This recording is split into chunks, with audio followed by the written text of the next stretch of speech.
more value. So we're going to illustrate it so that we see how it will be. So take an example, we want to fill in the length of road, like each road we have within the study area. We're looking at how long is the road. So, and we don't want to use the shape length that is general. We want to have our own shape type. Okay, this road we need it between maybe 2 meter and 2,000 meters. That's 2 kilometer. All right. So that's what we're going to be doing today. So, and also code a domain entirely applied both to a future class and to also a future class, the geodatabase, sorry, and a future class. So we can apply uh, a domain to a geodatabase by right clicking, and then you go to domain straight up. So here you can do the same thing which can be done, but we want to apply it on the road itself, which is what we're looking at. All right. So sometimes it's best you go specific to what you're using. You can add others under it, but let's say you're doing that for a point or for other features, depending on what you want to do. So we're going to apply it on the road layer itself. So right click, go to properties, and then we have this field as length, and we're using the double field. All right, that's we're using the data type is double, so that we will go to subtypes and to domains. So under domains, I just decided to write a length name, and description I said the road length. All right. So, and we're still using double here as our field type, and it's on range. All right. So let's take it back to range. So, and then the minimum value is 2 meters, and the maximum value is 2,000 meters. Okay. So once we have that figured out, we say okay. Now that we've okayed it, okay here, we're going back to the fill tab, and then we're going to click here. Once we click on this, it's going to bring out a domain. So if we click on this place, it's going to give us a length which we have in that place. So once we click on it, okay. Now we will bring out the road layer. All right. Now this road layer, we will right click. I think we've not even digitized, just a road that is still on creation. So we right click and go to the attribute. Okay, there's no road. So let's create some road. So let's create some road.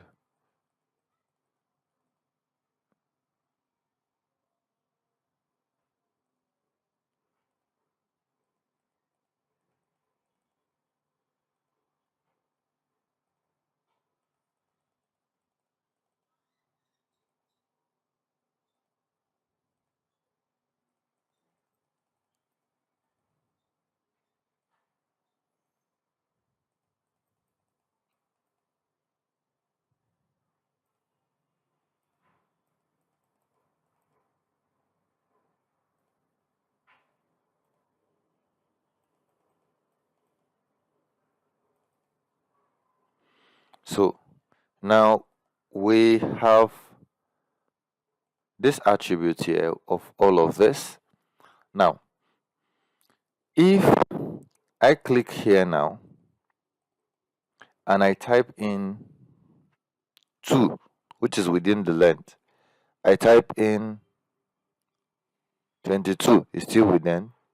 I type in 330, is still within the length.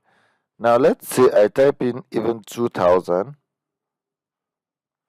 is still within the acceptable restriction. Now let's say I type in 3,000. Oh, sorry, I made a mistake. So before you come into filling this, you click on this place and come down to appearance, and then you check automatically validate record when editing. All right, so you click on OK.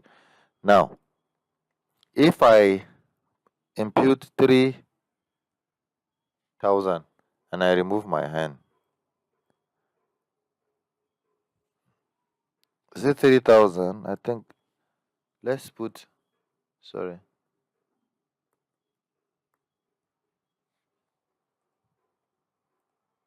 Now look at what it's saying. Warning, the specific value is not within the range domain for this field. Valid values are between 2 and 2,000. So you cannot type beyond the maximum value you've imputed, and you cannot type below the maximum value you've imputed. So range domain just helps you to put them between a range of which you put, okay, the minimum and the maximum. So in between, from your minimum value to your maximum value, but it should not be below your minimum value and should not be below above your maximum value. So this is, I believe, this is how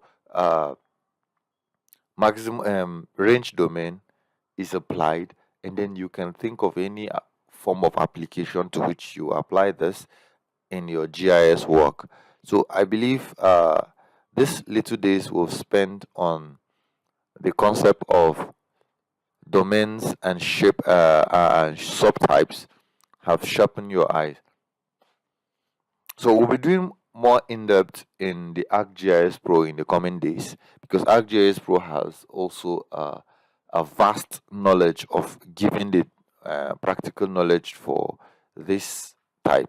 All right, so I will see you in those subsequent videos, but don't forget to always stay with Elijah Spatial. Like, subscribe, share, and recommend this channel to someone. Thank you for tuning in today. I will see you in the next one.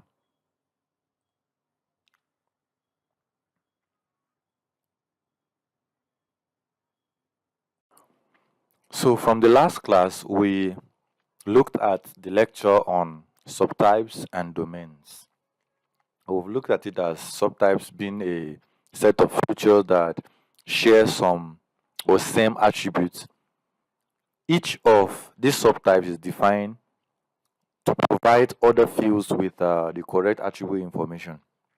Now, this includes the domain and the default values.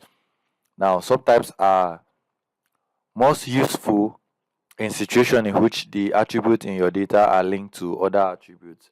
Now, an instance whereby you have a street and then other, more like categorization, or should I say, we create a drop down of options where you can select from. All right. So there are two ways of doing that. So we're going to solve those two in this video.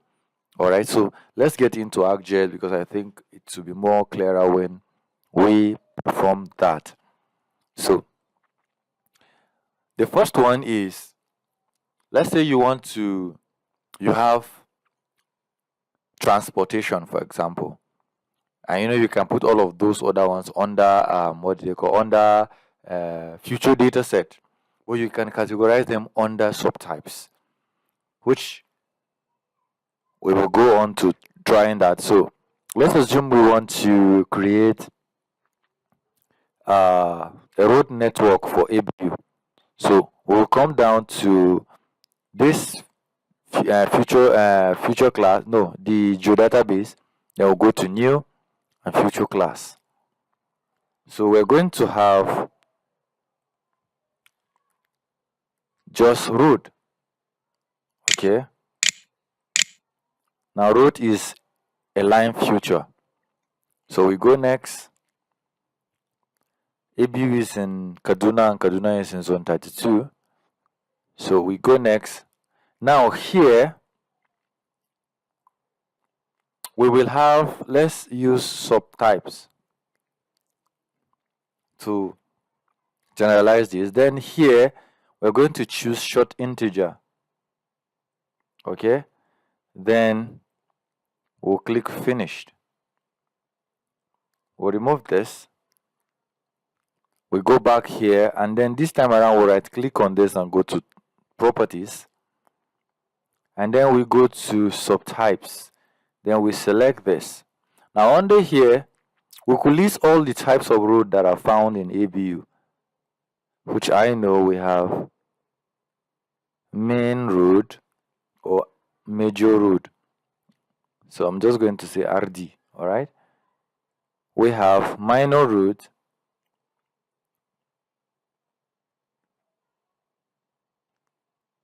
underscore road, RD. Then we have footpath, those created by students and staff and all that. So we just say path. All right. So these are the major classification we have under that. So if we click on apply or OK now, and then we bring this road in, you're going to see a classification, not a drop down now, but a classification of those things. Meaning, if I import a satellite imagery, or I won't even import it, I just start editor. All right. So editor is going to start.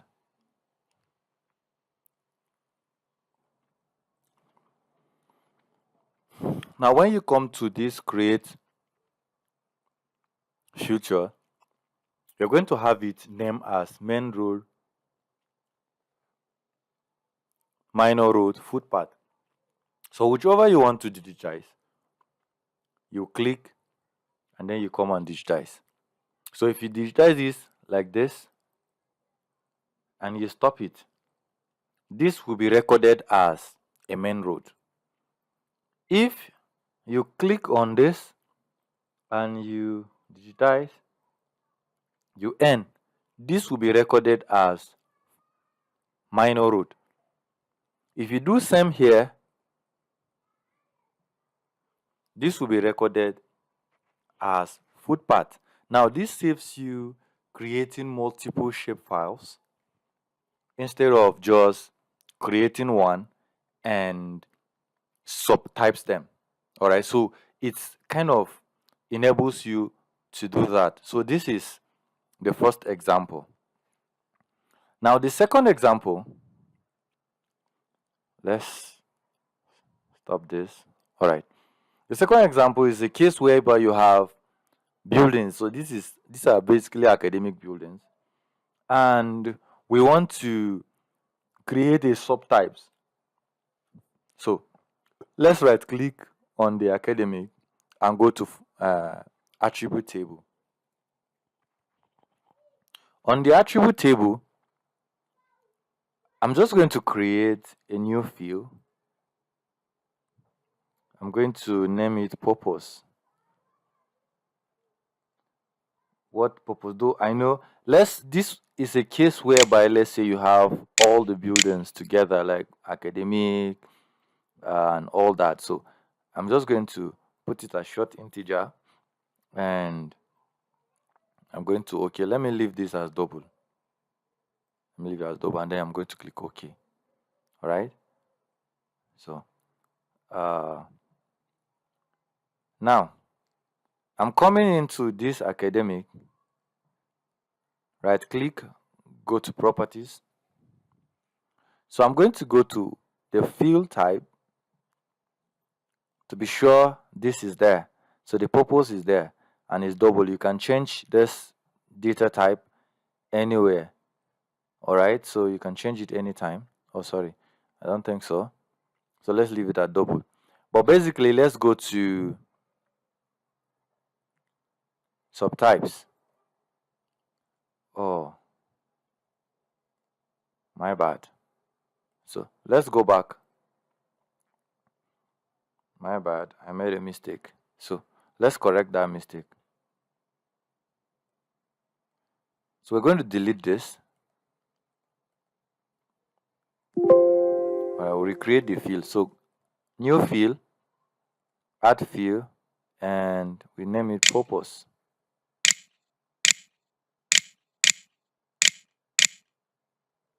The purpose is, we know that what purpose is this serving, all right? So let's leave this and let's go back here. So right click and go to properties. So under subtypes, now it will appear. So it means if you do not use short integer, you will not see this. All right. So here We're going to name them as we did before. 1,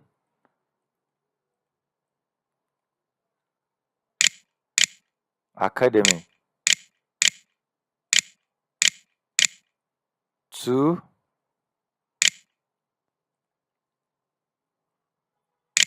residence.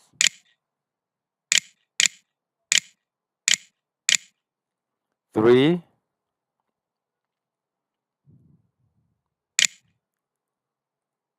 commercial.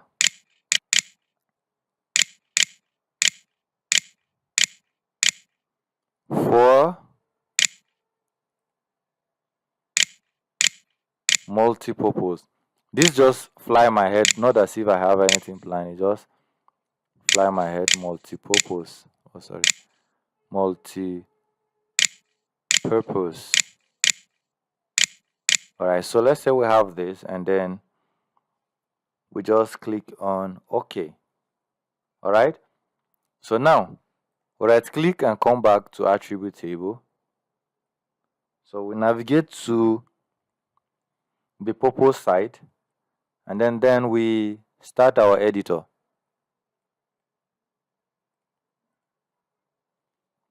Now, if I click on each of these now, there is a drop down button where I can select if this is for academic, if this is for resident, and if this is for commercial.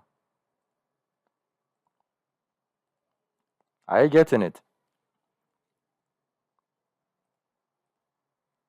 Are you getting it? So this is another way you could create a subtype and use it for this. So I believe this practical should give you an insight. If there's any question at all, please drop it at the comment section. And then if you have a better understanding of it, since we're learning together, you also drop it so that others can learn, myself can learn from there. So basically, this is all that I have to show for subtypes.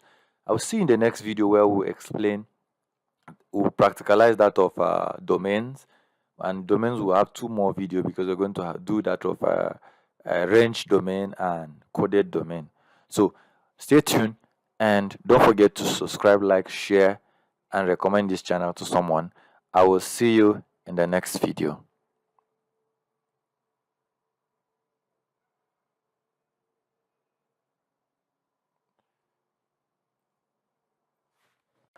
Data sourcing and data collection are very important in any GIS operation.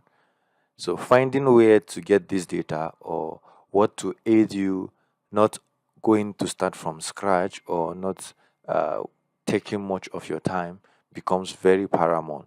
Today we're going to be looking at some of the way we can ease some of this button, some of the sites we can download some certain data that will be required in GIS operation. Take for example, you are to digitize a whole state, a whole country, a whole locality or anything. Now, but if you can find a place where you can easily get some of these data, that will go a long way in making your work go faster and go easier. But depending on what you're going to use and the accuracy the requirement of the data also really matters in this case. So this is not good for beginners in GIS because this will make them lazy. They will not really learn what they're supposed to learn. All right. So this is not too good for beginners in GIS. So we're going to be learning how to download most of those data. And the site we're going to be using is GeoFabric. GeoFabric with a K. So Geo, G O G E O Fabric. All right. So we're going to. So the website is geofabric.de. So click download. So it becomes download.geofabric.de. All right. So now once you enter, you will see that it's going to group the whole world into regions, sub-regions. We have Africa, we have Antarctica, we have Asia, Australia, and Oceania. We have Central America, Europe, North America, South America, right? So depending on which of the continent your work fall in. So mine fall in Africa because I am in Africa, all right? And what I'm working on is in Africa. So I'm going to click on Africa. Now, once you click on Africa, all the countries within Africa is going to pop up. So you see the list, all right? So I'm going to go with Nigeria. So once I click on Nigeria, it's going to, that means what I want to download here will cover Nigeria, right? So everything you download, it's going to cover country by country. So it's not going to be state wise. So it's going to be country wise. All right. So now here, when you come down, you see commonly used file formats. We have Nigeria letters OSM. We have all about what we need to download is this Nigeria letters free.shapefile zip. Now, these data are updated daily. If we check this very one, we see that it was modified 12 hours ago. So it's a total of 1.7 gigabytes. So this data consists of a whole lot of data from the road to railway to water bodies to rivers to built-ups and locality, different things, schools, all utilities. You can find them, filling stations, hospitals, everything you can find within this data. But it's more cluster on urban area. That is, there are more data in urban areas. For example, now Abuja, Lagos, these are places you're going to find enough informations because these data are open source OSM. So the more people fit in, the more updates we get. So I cannot attest for the accuracy of this data, but I know that you can quite use it for a day-to-day analysis depending on the accuracy required. So once you have reached this point, you just click on this. So if you have IDM, it's going to pop up and it's going to start downloading. All right, so basically this is how to download this data. I already have it, so I'm just going to pause or remove it. But I'm going to now demonstrate a little of this data on my ArcGIS. So I'm going to go here and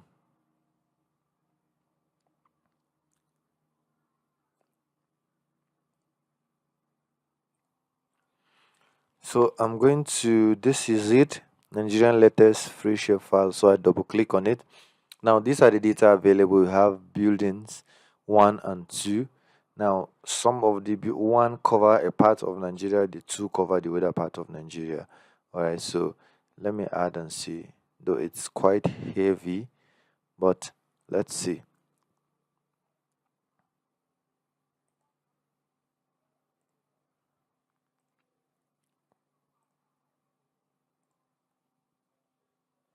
So you can see it building up here.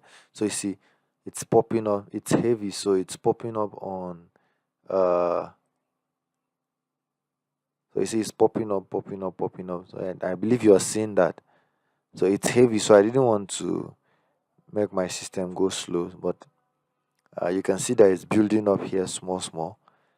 Now let me bring in places. Now you can see the place I brought is the point. Okay, so you can see these are places across Nigeria. If I click on label, now you're going to see the label renaming things, but it's quite heavy, like I said. So you see these are name of places, localities within the country. So this data has it, but mind you, like I said, this data I cannot attest for the accuracy of it because I will use this data for a work in my state, and I could realize that some of the spellings are not correct. So we had to manually resort to fixing some of those ones, but you can find it very useful and you make adjustment to it to refine data. All right, then we have waterways, water bodies across the country, and we have place of interest across the country. This place of interest, schools are inclusive, different things, mosques, church, and a lot of other things are inclusive um, in this point of interest. So you can see you have UBA ATM, different things you can see. All right. So PHC, PhD, that's I don't know whether it's primary health care. I believe so.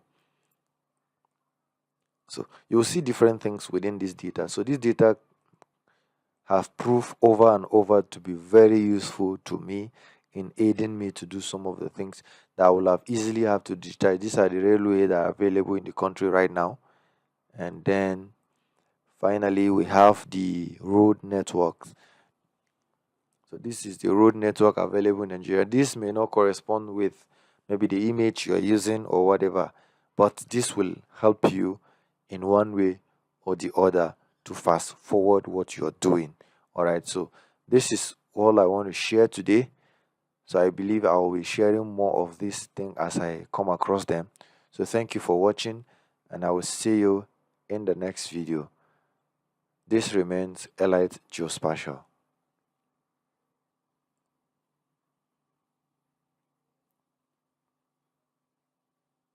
Hello and welcome. In this video, we're going to create shapefile in less than 2 minutes in QGIS. So to do that, you just go to layer and you will see create layer, or you go to shapefile. You just quickly come here and then you click on new, and then it comes up. So you first select the name. What kind of shapefile are you creating? So let's say I want to create school, the name of the shapefile, and then what part of is a point is a polygon. If you have an additional like a Z, you check on it and then you change the coordinate system. Then in school, what are the basic database information? We have names. I'll click on add. What again? We have maybe like places. I don't have an L, so I'm going to leave it a paste. Then you click on add. So as many of them that you have, you just add those future. Those are names you're going to fill, like the fields you'll be filling in. So once you're okay with that, you click on okay. So your future point is created so your shapefile is created as point. So thank you for watching, and I will see you in the next video. Hello and welcome to Elite Geospatial, and today we'll be looking at the overview of QGIS. QGIS is an open source GIS software. The Q in it stands for Quantum GIS. So it's an open source. It gives you the right to download, install, and do everything without license. Alright, so we're just going to basically look at the overview of this, getting you acquainted with the interface of the software. And the version of this current software is version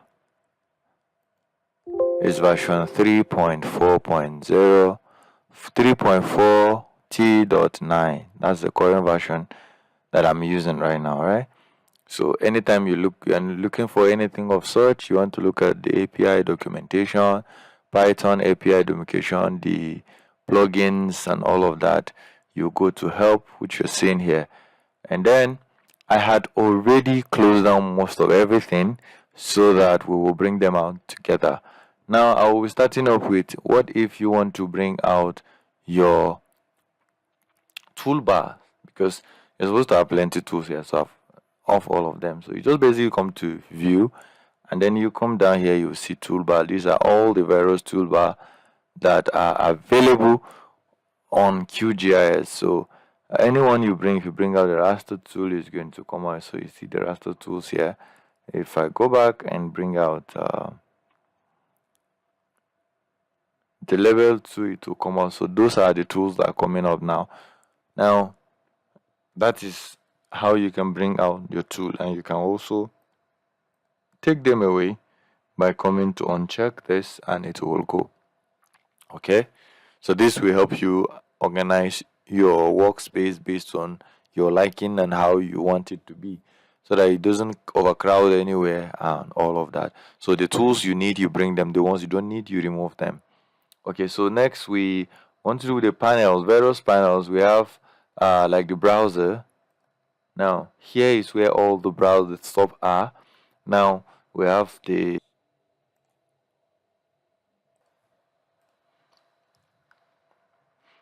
so here we have under this we have our base map, which we have either this. If you double click on this, it's going to come out, or you double click on this, it's going to come out. This is more like a terrain, and this is the open street, which are the default.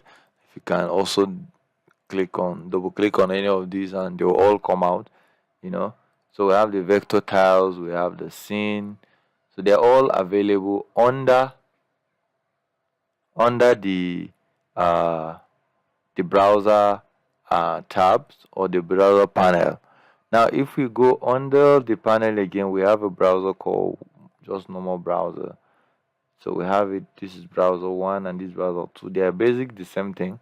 So I don't know why it's split into 1 and 2. So let's remove 1. So let's go back to pan again, and let's say we want to bring in our layer. So either it's just a layer or layer order, or all of them are available just here, layers. This will now show what we've brought in so far. So if I right click, I could either, that is on the layer, and if I right click, I could either remove or I could go to I could duplicate layer, I could change data source, I could set layer scale visibility, and then I could also look at the table of content or the properties. I could look at all of that. So here you have the symbology, the source, the symbology, your rendering, it's either a temporal and the elevation. So you look at a lot of things. Then legend. So you could look at also a lot of things under the properties. Okay. So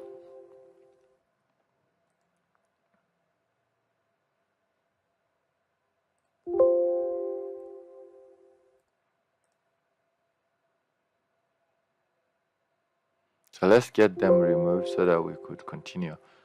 Okay, so we also have under the view, under the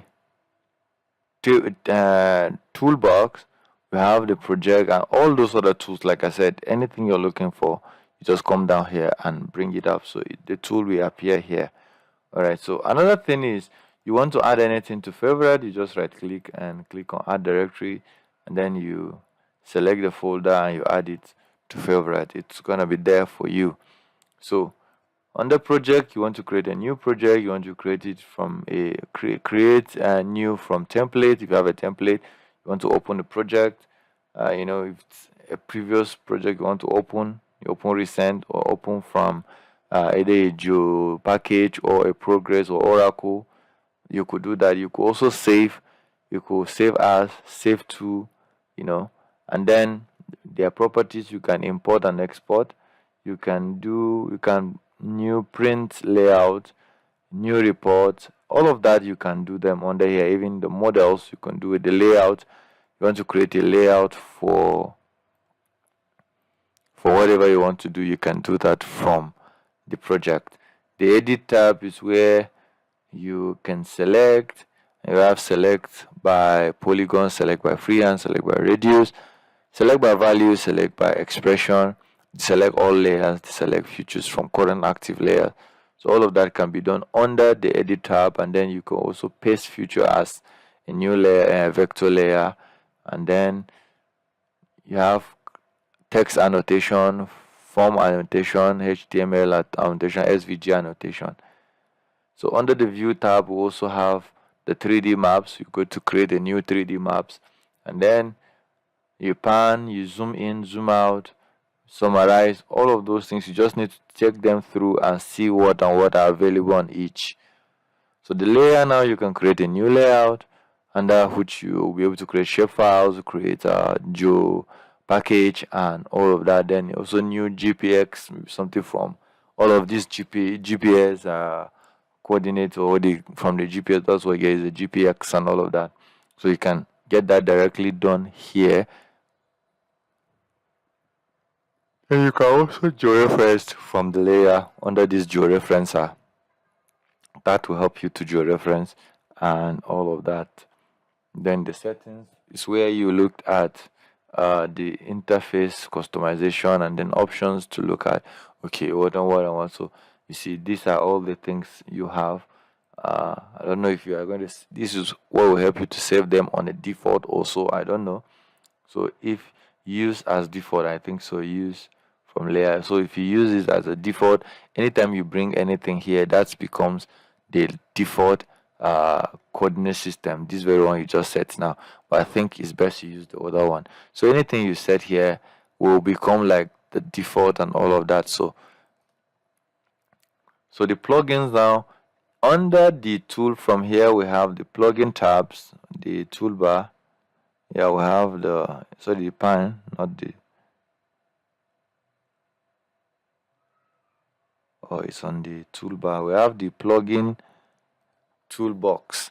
So it should come out. Yes. Did it come out?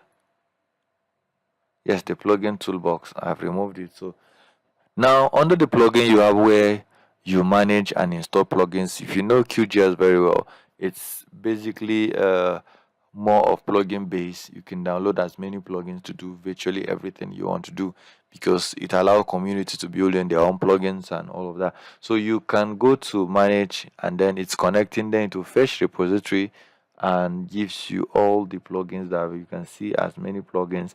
You just select the one that will do what you want to do and then download it. Okay, batch GPS importer, batch this, batch that. So as many plugins are available here. So he used those plugins. These are the ones that are not installed. You can also install from zip. You can also set, and then these are all plugins and all of that. So I have quite a number of some also. These are the plugins I have installed for what I want to do, but quite a number of plugins can be installed and all of that. So this is where you manage and install whatever you want to do, and that will be all. We have an artificial intelligence forecasting, remote sensing. So this is that tab will help you do all of that. So the vector layer, we have the geoprocessing tool, as you know, from ArcGIS, where you do buffer, you clip, convex hull. Maybe we'll get to know about this when we start here. The difference, dissolve, intersection, and symmetrical difference, union. They also have the geometry tools and all of that. We have the multi-part to single part. We have the linear triangulation, polygon to line. All of that can be done here. Then analysis, where we count points in polygon, linear, intersection, mean, coordinate, nearest neighbor. All of those analyses that you will get them at the vector and all of that. So we have the data management tool, which is create spatial index, vector match vector layers, reproject layers. All of these are being programmed under the vector layer. And then the raster, we have the raster calculator, just as in ArcGIS and in any other of the GIS software. Then we have the analysis, where we do aspect, field node data, basically where you bring in a Landsat imagery, especially Landsat 4 that has Landsat 7, that has scan line errors, which you'll be able to fill this using the analysis tab, and then go to field node data. You'll be able to do that. And then we have the grid, we have the inverse distance to a power. We have the hill shade, we have near black, proximity, roughness, steep slope, topographic position index, TPI.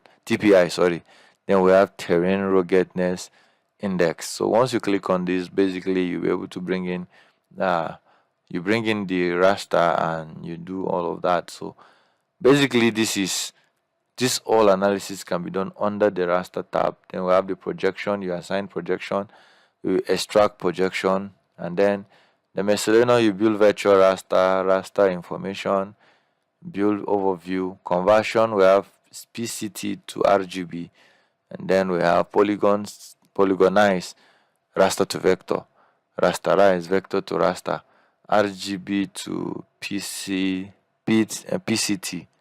and then translate, convert format, align, raster. All of those are under this place. You get to position all of these things. The database, we have the 3D CT DB tools, which we have the layer loader, we have the bulk deleter, QGIS package administrator, and all of that.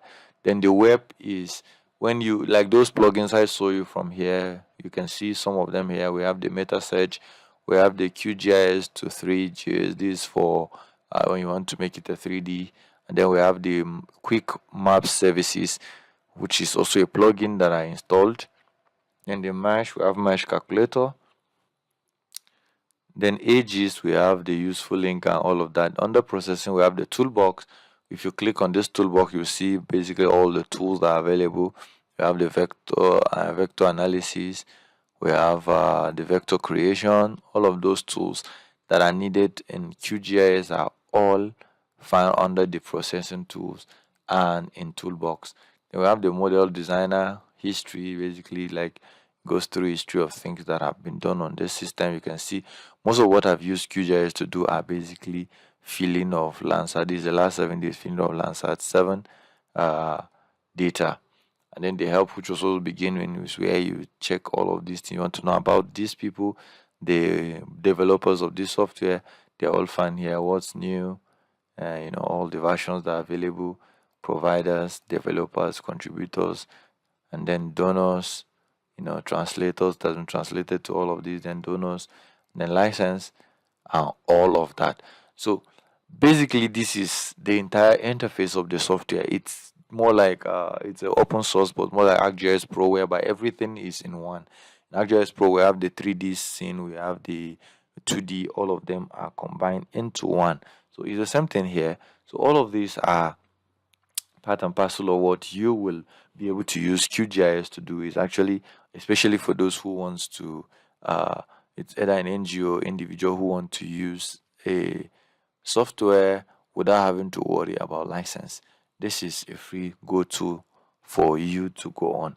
So I think we will stop here for now as we proceed to take them one by one, beginning to explain all of those tools and what we can achieve with QGIS. So, but then we will call it a day, and I will see you in the next video. But before we go, don't forget to like, share, comment, and always subscribe. Thank you for watching, and I will see you in the next video. Once again, welcome to LI Geospatial. Today we are going to look at how to delete field on an attribute table and QGIS. So assuming you have a whole bunch of fields that you no longer want and you want to delete them, so what you need to do is to right click and then you go to on the data, then you go to open attribute table. Then on attribute table, you toggle this on. You just toggle this on and it will come back on. So you click on, you see this place that said delete? Yes, you click on it. Now it's going to ask you which field do you want to delete. So if I want to delete the population field we created in the last video, I will select it. I want to delete this area, I will select it, click on this. So let's assume I want to delete everything. Just click on OK. So you see, everything gone. So this is how you can easily delete field.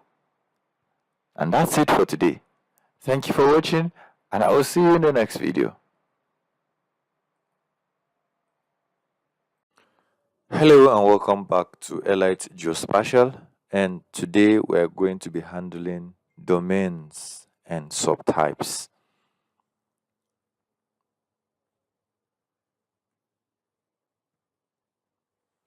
So, what do we understand by domains and subtypes? Domains and subtypes are components of future layers and future classes that can be used to constrain or define fields in your datasets. ArcGIS Insights support using dataset and fields that have a domain or subtypes defined. Domains itself now. What is domain? Domains are used to describe the value accepted in a field. Only values or ranges of values that have been deemed valid can be used as input in a field where a domain is applied. Therefore, domains are an important resource for maintaining data integrity especially when data is being collected in the field by many workers. Now, basically, there are two types of domain that can be assigned to a field. Now, the coded value domain and the range domain. Coded value domains. Coded value domains specify a valid set of values that can be used in the field.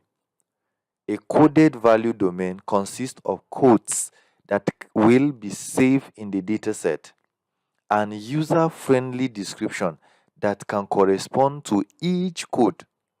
Similar to a reference table, for example, an electrical utility provide a map of outages to maintain consistent information and style on the map. The status field has a domain applied with accepted status value. The following table is an example of the code and description that could be applied to the status field. Now, code A, description, out of service. Code B, dispatched. Code C, planned outage. Now, with this, you could easily, instead of typing anyway, you just select. It creates more like a drop down box for those who have used GUI before, graphic user interface. You can actually create a drop down. Most of the software we use has like a drop down. So this drop down will help you to just select out. Maybe if it is code A, which is out of service, you just make a selection. If it's code B, dispatch, and all that. So domains actually helped in uh, making you feel like it does not accept anything that is not within that range. That's why we have the coded, which is either it is 1, 2, 3, depending on the code you assign to it, or A, B, C, depending on the code you assign to it. All right. I hope this is the theoretical part of it, but I believe with few minutes of practical we'll decipher this. All right. So just follow me and let's ride on. Now the range domains. Range domains are available for numbers and dates and specify the minimum and maximum values accepted in the field. Data entries outside the range will not be accepted in the field. For example, a public works department must do annual inspection for all the fire hydrants in the city. The normal pressure range for the hydrant is between 50 and 120 PSC. A range domain can be created with a minimum value of 50 and a maximum value of 120. Now, the domain can then be applied to the pressure field, so only values within that range can be entered.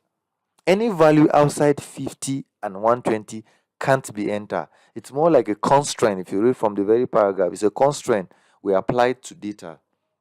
Okay, it's between this and this, or within this type and that type. So any hydrant that do not have pressure values in that range will fail the inspection. Now that has helped you. Instead of just putting different things, now it has helped. This is the acceptable value between 50 and 120. So any value that is not within this has failed the inspection. Any value within this has passed the inspection. Subtypes.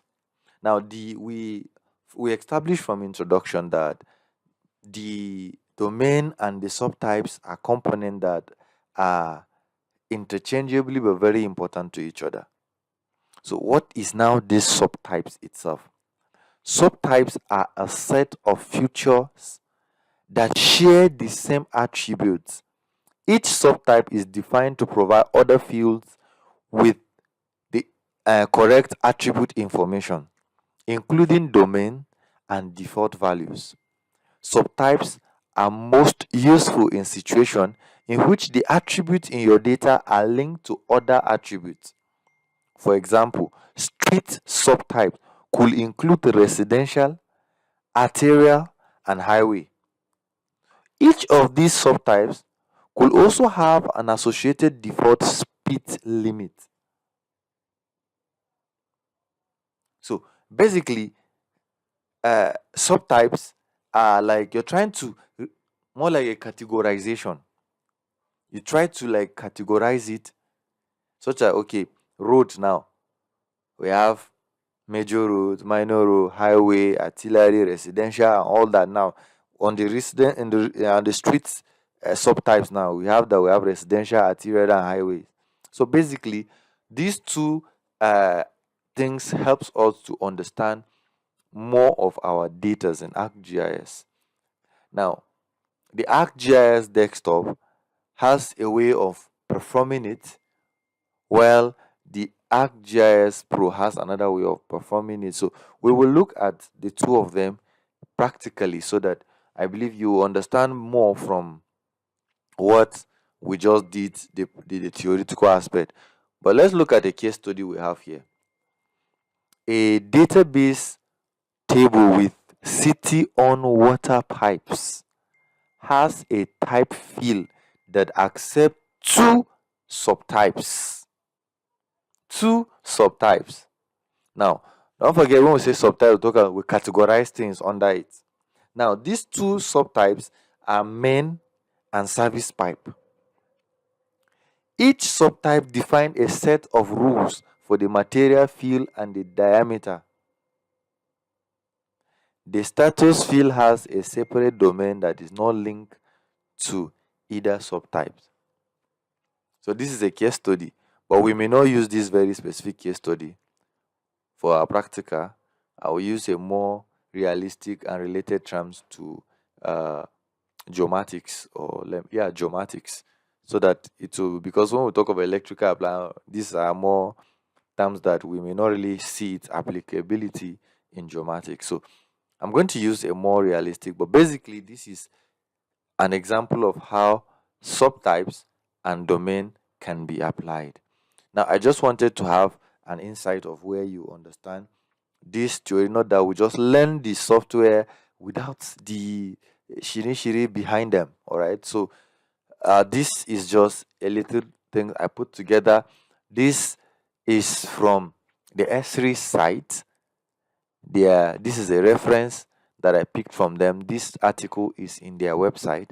You could go through it and have a better understanding. So I'm going to have a practical session demonstrating subtypes and also demonstrate domain. So watch out for the next two videos that will come out for the continuation of this lecture. Thank you for tuning in. Don't forget to like, share, recommend this channel to another person, and keep watching Allied Geospatial. Hello and welcome to Remote Sensing 201, and this is Allied Geospatial. Starting off this month, we're going to be looking at how to mosaic Landsat imagery. We've done just maybe when you have 2-line scenes, but now we want to do 3, 4, 5 land scenes that you need to mosaic. And most of the times when you try this, it gives you some haphazard said, but we just have to try what we can do. So today we'll be using ArcGIS imaging to perform these tasks. And any of the ArcGIS imaging, as far as from 2011, is good because they have similar interface as this one. But I am using ArcGIS imaging 2022 to perform these tasks. So once you turn on you launch your ArcGIS imaging, the next place to go to is to go to raster. So while on raster, you see a mosaic directly under the raster for this fashion. So you click on the drop down button and then you will see Mosaic Pro. So you click on it.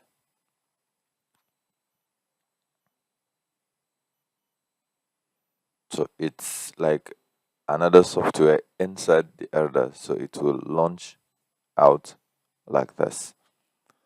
So once it is done like this, you see this arrow that pointed. This means you should import the image.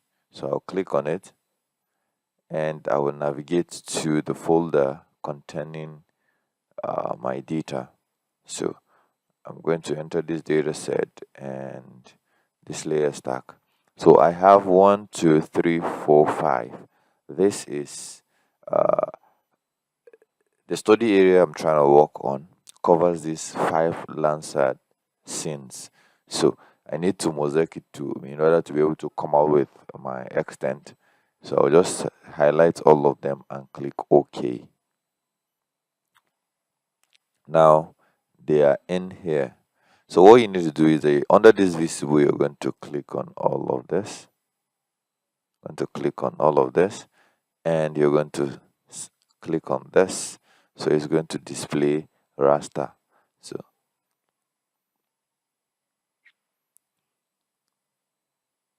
So it will display all of them. All right, so it's going to display all of, so we're 1, 2, 3, 4, 5. All right, so this has been displayed. These are the Landsat scenes we have. Now what you need to do next is, you see this this very thing that is looking like it automatically generates sim lines for intersection. Now how do you want the whole thing to intersect? Now if we'll try out all of them first and see. So if we click on this weighted sim line, we click on OK, you see what it's going to say. So you now make a choice based on which one. What they're talking about is that you see these ages. Now look at it. Now this age. Okay, let me remove that line that is on it. Give me a minute. And that's all right. That's so. You see what I'm saying? Like this kind of line, it's going like haphazard or something. That's what this thing will be doing. So the overlap. Let's try this most nada whatever that is. This one you see is going to create. I get in what I'm saying. So you try all of them to see which one fits into the very image you're using. So under geometric, see this is also geometric one. So let's go to overlap and try it. You see what this one is doing. This one is just making sense at all. So let's try the optimal sim line and see.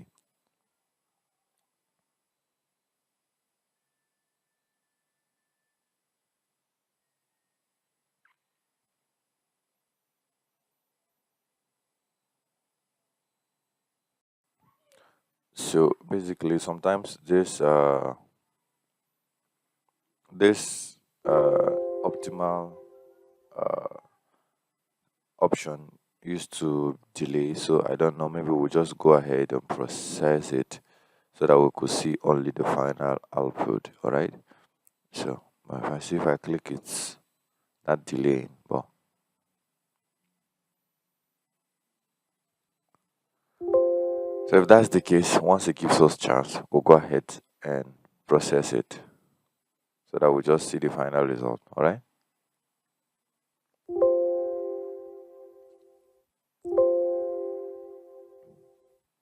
Okay, I think it has given us the result. All right, but basically look at, let me remove this so that you see what. Okay, now do you see? See, even though it's haphazard, but everywhere is covered. Now, I think for me, this is the best choice for this, since uh, the area I'm using has a coverage to somewhere around here. All right, so because of these ages, I think this choice is better. So once we have this, we could go to process, either this process and run, or we come here and do the same things. We can process it from here or here. So, but let's go on the process, then run mosaic. So here is just going to ask you for output. So let's insert 20 to 11. Let me add one since I already have one there already. Okay, so it's going to start processing.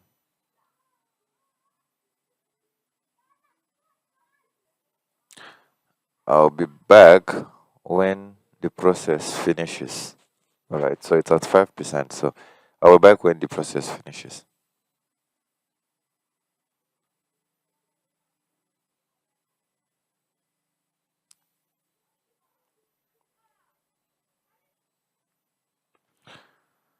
So I'm back. I guess it's done. So we see that it's showing 100%. So let's close this and let's leave this one on and then go check out how our mosaic is.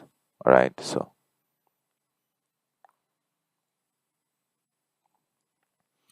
So to bring it in, you just go to File and you will see it. That's one way. Or second way is to right click within any of these. Just right click and then you go to raster layer and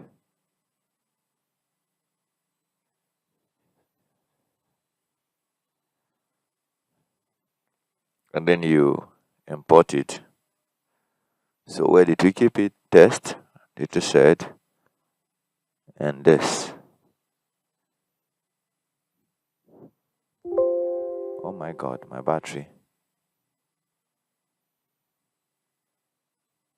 So I may not be able to preview this for you, but so I guess this is it.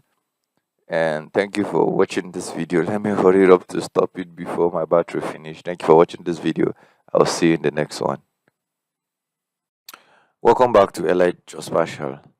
So in the last video, we look at how to download from the website GeoFabric, right? So we all know that GeoFabric is an open source, that's OSM. All right. So we also know that QGI is a product of this OSM. So we can actually do that download from our QGI software.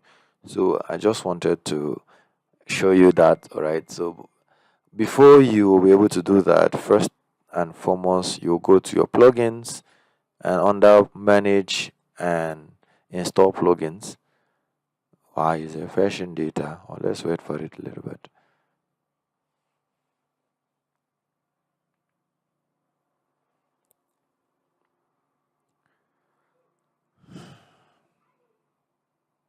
Okay, so under these plugins, let's search for a name of this thing, HCMGIS. So you search for it and under installed. Okay, I've installed it, that's why.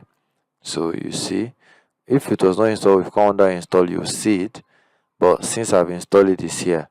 Now, once you have it, if you don't have it, you see here install. But here it's telling me to reinstall the plugins. But if you don't have it, you install it first. Once you've done that, you see that it will appear here. Though I'm in version 3.38, so I don't know of yours. Maybe if it's not showing, maybe you tell us so that we know where yours is appearing. So you click on it and then you go to download open data. Now when you come to download open data, you're going to see OSM data by country from GeoFabric. So you click on it. Now you see that from the site, once we click on this, it takes us to this. Here an interface has been provided where we select regions. So if you click, you still see those Africa, Antarctica, Asia that we saw on their site. Now I'll choose Africa. Now select country. So you will find which of the country is your own. So mine is Nigeria, so I'm going to locate Nigeria. Now there's also a provision for state and province, but that is not it's not selectable. So which means it's still the country data we're going to download at the end of the day.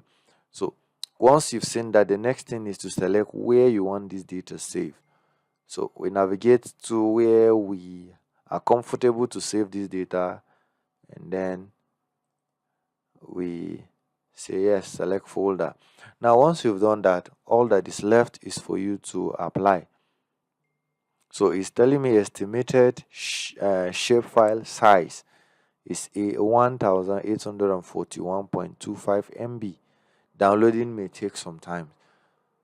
You accept, click on yes. Now it's going to prepare this data. I'm going to start download from here to here. Once it's downloaded, you're going to still see it as the other one. So basically, this is another way you can get this data downloaded. And I believe you watched that previous video to the end. You saw the little demonstration of the kind of data that are available on that download. So if you don't like the other one, you can use this one. So it's a matter of choice. Mine here is to provide you with as many choices as possible so that you can have your GIS experience seamless. All right, thank you for tuning in and watching this video. Don't forget to subscribe, like, share, and recommend this channel to someone.